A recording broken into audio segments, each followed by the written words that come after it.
Watching old cartoons or anime is something my friend and I enjoy doing. We like to find things that not many people know about, as well as find hidden gems. And this hidden gem is one without a final season. Buckle up, guys. I'm about to tell you about the greatest mystery show you've never seen. At 4:15, detention gets out. The only problem is, I'm kinda not in detention right now. And yeah, that's a pretty huge problem. This cartoon's name is Detentionaire. It follows Li Ping, and on his first day of 10th grade, he gets framed for the biggest prank ever, and now has detention for the entire school year. Li has to break out of detention every day just to try and figure out who set him up. Let's start off with talking about the characters. We are going to try and stick with Season 1, because literally anything after that is extreme spoilers, and it's way better to let the secrets unfold themselves than for me just to tell you.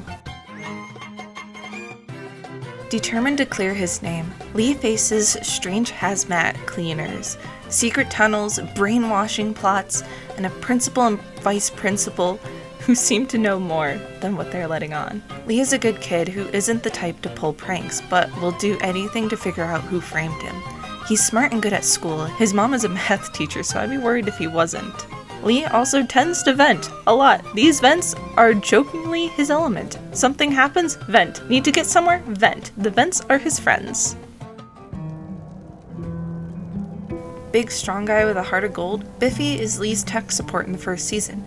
He doesn't want to be seen being friends with anyone because he has a reputation to uphold. But he tends to also be sent to detention often.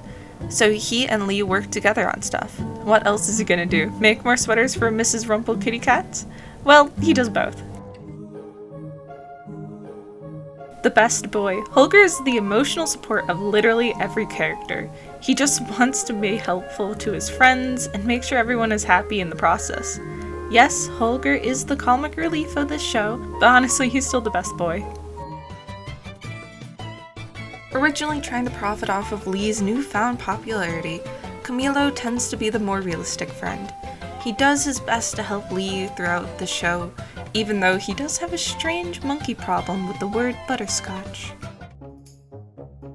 A reporter and on the school news, Tina starts out as someone who wants to get an exclusive interview with the prankster himself, Li Ping. Tina tends to have to fight to be on air with her rival Chaz, the other school news reporter. These two keep their rivalry throughout the show, as well as Tina becomes more of an important character throughout it, unlike Chaz. Being popular isn't easy. Brandy is trying to make a name for herself as a glamazon, becoming one of the most popular girls in the school if she gets in. She forces Li to be her boyfriend so she can ride off his popularity. Don't worry, she gets better. Just give her a minute. She does become one of my favorite girl characters in the show, but just give her a minute. A half-cyborg Principal General Barrage, one of the biggest threats at the beginning of this show. He has it out for Li, mainly because of the prank, but he is the one who sentenced Li to a year of detention. He's also the most trustworthy adult in this entire show. Being the school mascot is hard, especially when the hazmats have it out for you. The Tasselworm is an unexpected ally, being there to help Li during his missions, but also being a very strange creature that Li is never truly sure is on his side or not. The true wild card of this mystery. Now, we don't want to get into spoiler territory here, so I'll be doing my best not to drop season 2 or 3 or even 4 stuff, because that's when things really get serious in the lore and how the show is. Especially season 2's finale and straight up season 3. Getting to season 4 is just pure insane lore.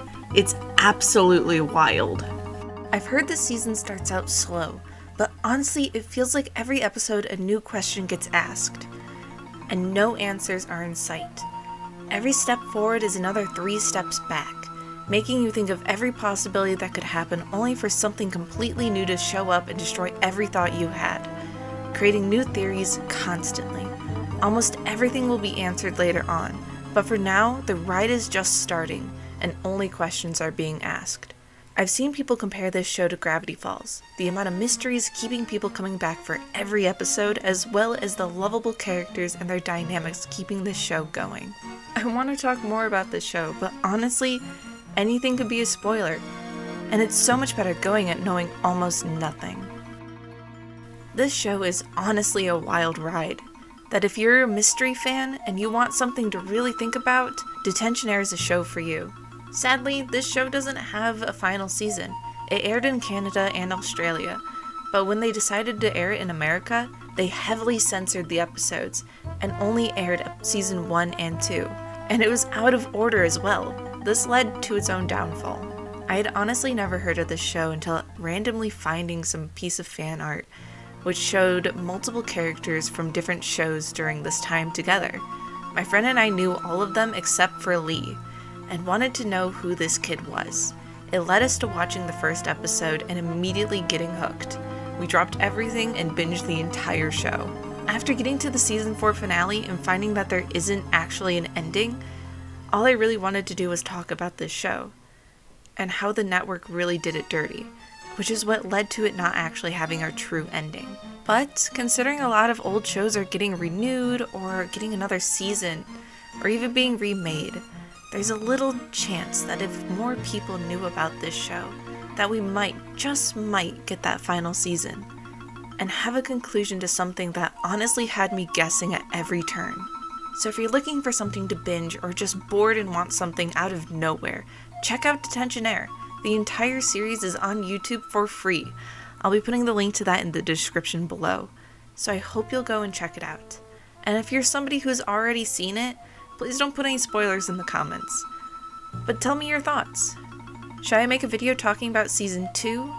Or should I make a video that talks heavy spoilers throughout the show?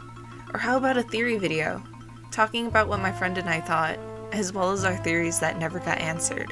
But until next time, I hope you guys have a good day. Bye! Alright, see you tomorrow.